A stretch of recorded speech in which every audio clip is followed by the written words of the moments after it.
lanjutan kualifikasi AFC U23.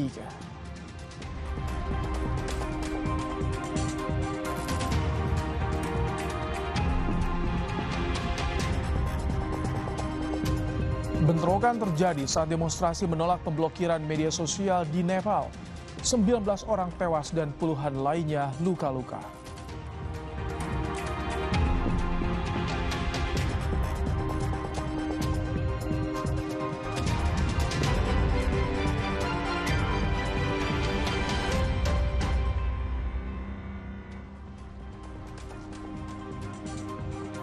Halo, selamat malam saudara. Anda kembali menyaksikan program Kompas Malam bersama saya Rahmat Ibrahim. Selain 3 informasi tadi, kami juga masih memiliki informasi menarik lainnya untuk Anda di malam hari ini. Langsung saja kita simak informasi pertama di Kompas Malam saudara. Timnas Indonesia U23 akan melakoni laga hidup mati melawan Korea Selatan di pertandingan terakhir babak kualifikasi AFC U23 Asian Cup Grup J. Garuda Muda wajib menang memastikan langkah lolos ke Piala Asia U23 yang akan digelar di Arab Saudi tahun depan. Persiapan serius digelar Timnas Indonesia U23 jelang laga penentuan melawan Korea Selatan. Kadek Ariel dan kolega wajib menang karena jika seri maupun kalah mereka tak akan tampil di Piala Asia U23 tahun depan di Arab Saudi. Pelatih Timnas U23 Gerald Vandenberg menyadari kekuatan Korea Selatan. Karena itu dia akan mempersiapkan tim sebaik mungkin. We have to play the game, we have no time for to be, I hope we can prepare ourselves. We have to play against a good team, and the only thing is that we can go through and we can go further if we win. And all those questions, we have to do it. And in soccer, you know that you have to play a game and you have to handle that and you have to prepare yourself, and I hope that my team can do it together with me. Ya, 11 pemain yang diturunkan dalam laga hidup mati melawan Korea Selatan diantaranya kiper Cahya Supriyadi, Kadek Ariel, Dion Marks, mengandalkan Arkan Fikri dan Rehan Hanan di tengah. Lini depan ada Hoki Caraka dan Rafael Stroik yang jadi andalan.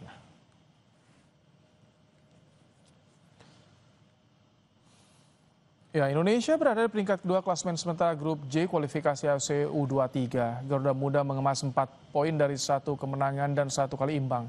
Timnas tertinggal 5 poin dari Korea Selatan yang memuncaki klasemen grup dengan nilai 9. Jika Korea di peringkat 3 dan 4 ada Laos U23 dan Makau U23.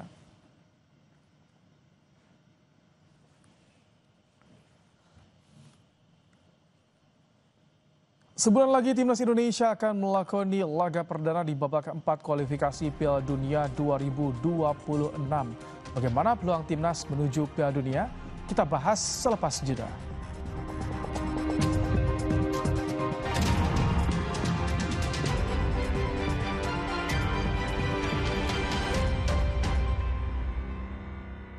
Ya, bicara ulang tahun Kompas TV, saudara. Salah satu tema yang selalu dinanti penonton setia adalah ketika membahas Timnas Indonesia. Sebulan lagi, Timnas Indonesia akan melakoni laga perdana di babak 4 kualifikasi Piala Dunia 2026. Petualangan ini akan jadi penentu bagaimana asa Timnas Indonesia tembus Piala Dunia.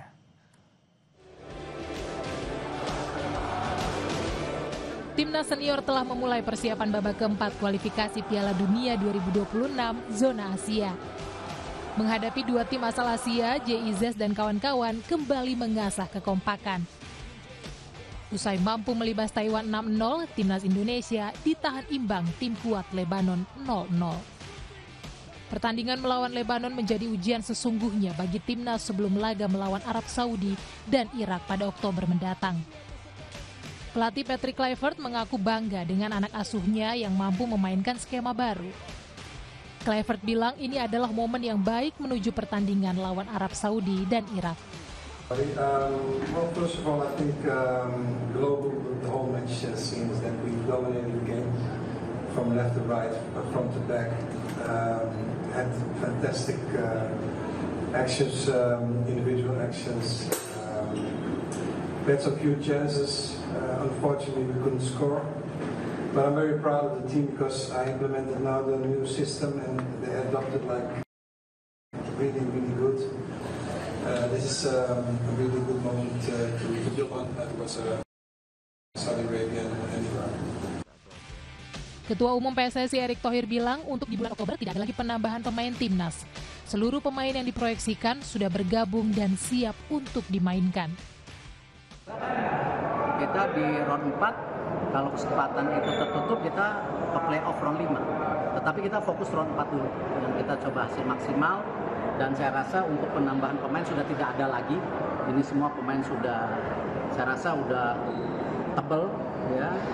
Diaspora dari Belanda sudah ada, dari Amerika sudah ada, dari Italia sudah ada, dari Spanyol ada, dari Liga pun banyak sekali pemain yang diberi kesempatan untuk main hari ini. Presiden Prabowo Subianto memberi perhatian khusus pada timnas Indonesia yang kini berjuang menembus Piala Dunia untuk kali pertama dalam sejarah. Presiden bilang sepak bola menggambarkan semangat bangsa Indonesia. Ini juga ada tim yang baru, ya kan, pelatih baru, tim teknis baru. Jadi saya percaya kita akan mencapai hal yang baik. Ini sepak bola ini adalah sesuatu yang penting karena rakyat kita memang merasakan bahwa sepak bola itu menggambarkan tekad kita, menggambarkan semangat kita. Indonesia tidak boleh dianggap remeh oleh bangsa manapun di dunia. Termasuk terutama di hal-hal seperti olahraga. Di babak keempat kualifikasi Piala Dunia 2026, Indonesia tergabung ke dalam grup B yang berisikan 3 tim. Selain Indonesia, ada raksasa Asia, Arab Saudi, dan tim Timur Tengah lainnya, Irak. Sedangkan tim Asia lain yang berada di grup ialah Uni Emirat Arab, Qatar, dan Oman. Indonesia harus menjuarai grup B jika ingin lolos langsung ke putaran final Piala Dunia 2026. Sedangkan jika Indonesia menjadi runner-up, maka harus kembali berjuang di putaran kelima. Laga perdana di grup B, Indonesia akan menjamu Arab Saudi pada 8 Oktober 2025. Tim Liputan, Kompas TV.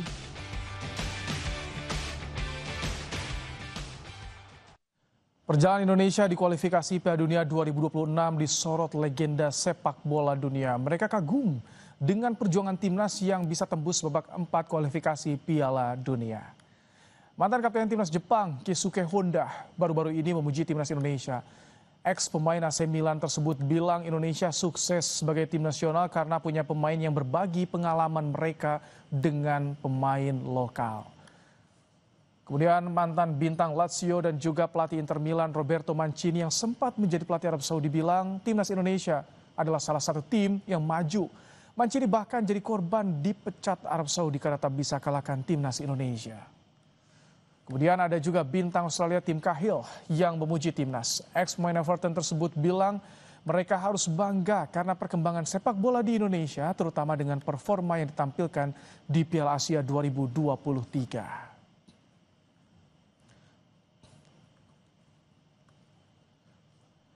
Ya, bagaimana peluang timnas kita menuju Piala Dunia dan seperti apa rakyat Indonesia memaknai sepak bola yang kini menjadi harapan bersama. Kita sudah bersama dengan pengamat sepak bola Anton Sanjoyo. Selamat malam, Bung Joy. Selamat malam, Ibrahim. Bung Joy, kemarin Lebanon jadi ujian timnas dengan skema baru yang diterapkan. Artinya makin banyak ya game plan yang dimiliki Kluivert nantinya di round 4. Ya, sebetulnya kemarin kan pakai 4-3-3 itu sebetulnya tidak terlalu jauh berbeda sih dengan 3-4-3 atau 3-4-2-1 karena dua-duanya adalah sistem yang menyerang. Cuma memang formasi bertahan dengan 4 back sejajar dengan berbeda dengan 3 back center back. Jadi kemarin itu memang ada sedikit perbedaan dalam cara bertahan. Dan sayangnya kemarin tidak terlalu mendapatkan ujian ya dari Lebanon karena Lebanon lebih banyak bertahan, sementara Indonesia lebih banyak menyerang, menguasai, mendominasi permainan. Sayangnya memang di sepertiga akhir peluang-peluang yang didapatkan belum terlalu clean, belum terlalu bersih, sehingga kemudian apa yang dilakukan oleh para pemain, terutama pemain depan, menurut saya memang kurang kreatif, kurang klinikal ya dalam menyelesaikan serangan. Tapi overall sih dengan penguasaan bola yang sangat bagus, yang hanya boleh diperbaiki atau harus diperbaiki adalah dalam cara mereka mencari peluang dan clinical yang lebih penyelesaian akhir yang lebih tajam, lebih klinikal supaya Indonesia bisa mendapatkan gol. Dan ini ujian untuk tim yang bertahan. Tapi nanti di Arab Saudi Indonesia ujiannya lain lagi karena yang dihadapi adalah tuan rumah Arab Saudi dan Irak yang punya profil permainan sebetulnya hampir sama dengan Indonesia. Jadi mungkin ini harus diperhatikan juga oleh Kluivert dan kawan-kawan karena situasinya akan berbeda nanti main di Arab Saudi, melawan Arab Saudi dan melawan Irak. Ini akan sangat berbeda dengan pertandingan melawan Lebanon. Kalau bicara soal Arab Saudi ya tentu kita tahu bagaimana provokasi yang sering dilakukan. Tapi bicara soal penampilan pemain yang baru bergabung ada Mauro dan juga Miliano. Ini cukup jadi solusi untuk menambal masih kondisinya belum pulihnya Ole, Bung Joy. Ya ini sejak Ole belum bergabung memang problem terbesar dari tim Indonesia adalah di lini depan. Karena kan Rafael Struijk juga bukan seorang striker murni. Striker murni yang dipunyai Indonesia juga tidak tajam. Ada Ramadan Sananta, ada Hoki Caraka. Kedatangan Ole Romeni itu sebetulnya merupakan missing link ya, keping yang hilang. Sayangnya dia cedera. Mudah-mudahan nanti Oktober dia sudah bisa pulih karena menurut saya Mauro belum terlalu bisa tune in ya. Dia baru bergabung, demikian juga Adrian belum bisa tune in karena secara keseluruhan menurut saya timnya Kluivert ini juga belum 100% bisa chemistry-nya bisa terjalin. Dan ini yang menjadi PR besar, masih ada waktu kurang lebih bersih 3 minggu. Mudah-mudahan sih bisa diperbaiki ya, yang sayangnya waktu berkumpulnya sangat-sangat minimalis. Ya ini yang menjadi concern saya, tapi mudah-mudahan sih dalam pertemuan-pertemuan berikutnya, mungkin ada 1 minggu sebelum pertandingan mereka bisa bertemu, chemistry-nya bisa dijalin lagi ya. Meskipun saya ragu, tapi ada optimisme lah, bisa jauh lebih baik ketika nanti terutama menghadapi Arab Saudi dan Irak, karena itu adalah harus menang ya untuk bisa lolos langsung. Tapi kalaupun tidak harus jadi runner up misalnya, ya masih ada waktu untuk ke putaran kelima dan saya rasa akan sangat lebih berat ya daripada di putaran keempat. Oke, ini semua jadi panjang nih, Bung Joy. Bagaimana deg-degannya kita dari tahun kemarin sampai tahun ini. Bagaimana Anda melihat soal supporter kita bersatu dengan satu harapan timnas lolos Piala Dunia, Bung Joy? Ya, di seluruh dunia yang namanya sepak bola itu mempersatukan sebuah bangsa ya. Bahkan bangsa yang berperang pun bisa bersatu nonton sepak bola bersama dan itu terjadi di Timur Tengah. Ketika Piala Dunia tidak ada perang di Timur Tengah, tidak ada, mereka bersatu di kedai minum bersama, nonton sepak bola bersama. Dan di Indonesia ini ya sudah lama lah kan publik sepak bola ini bersatu dalam on behalf timnas gitu ya. Nah kalau sudah timnas semuanya bersatu, tidak ada lagi terpecah-pecah. Dan ini memang melambangkan sepak bola ini memang olahraga yang sangat merakyat, bisa mempersatukan. Tidak ada supporter A, supporter B, semuanya supporter timnas. Jadi memang kalau mendapatkan perhatian lebih, meskipun saya sering protes ya kenapa sih sepak bola jadi anak emas gitu. Tapi kan memang ya bagaimanapun juga sepak bola adalah olahraga yang sangat merakyat, bisa merangkul semua golongan, semua lapisan masyarakat. Jadi ya saya harus memaklumi juga meskipun saya terus tetap protes ya karena Republik Indonesia ini kan tidak hanya sepak bola. Banyak sekali cabang olahraga yang yang dimainkan juga oleh rakyat Indonesia dan itu butuh perhatian dari pemerintah dan para politikus. Saya kira harus adil juga. Tapi sepak bola sekarang sedang menjadi anak emas. Mudah-mudahan terus bisa menjadi pemicu persatuan Indonesia yang ya saya kira dalam tahun-tahun ke depan sangat dibutuhkan.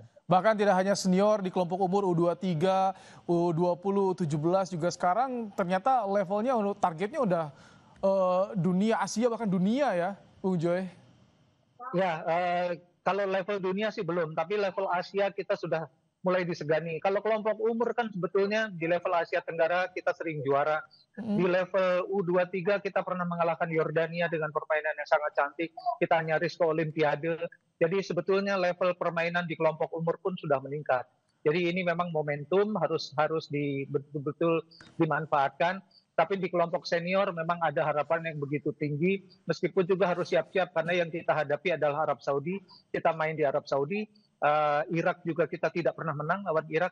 Arab Saudi, Indonesia pernah jarang sekali menang, terakhir justru menang. Jadi memang harapannya tinggi untuk bisa meraih poin penuh melawan Arab Saudi dan mudah-mudahan bisa meraih poin penuh juga melawan Irak nanti di putaran 4. Dan Kompas TV juga tentu akan mengawal bagaimana perjuangan timnas yang semoga saja bisa tembus Piala Dunia ya Bung Joy. Di 14 tahun Kompas TV ini Bung Joy. Ya, saya harus mengucapkan selamat ulang tahun dulu ya. Kompas TV semoga terus berjaya dan terus bisa mengawal bukan saja persepak bola nasional tapi juga persatuan Indonesia secara umum. Jadi saya berharap, saya juga alumni Kompas, jadi harapan itu terus melambung, kebanggaan saya tetap kepada atas nama Kompas, Kompas TV, Kompas, seluruh keluarga besar Kompas, mudah-mudahan bisa menjaga persatuan Indonesia terus-menerus seperti para pendiri kita, Pak Oyong, Pak Yakob, semuanya harus bangga dengan itu. Terima kasih Bung Joy untuk waktunya di Kompas Malam hari ini. Sehat selalu Bung Joy. Sama-sama, terima kasih.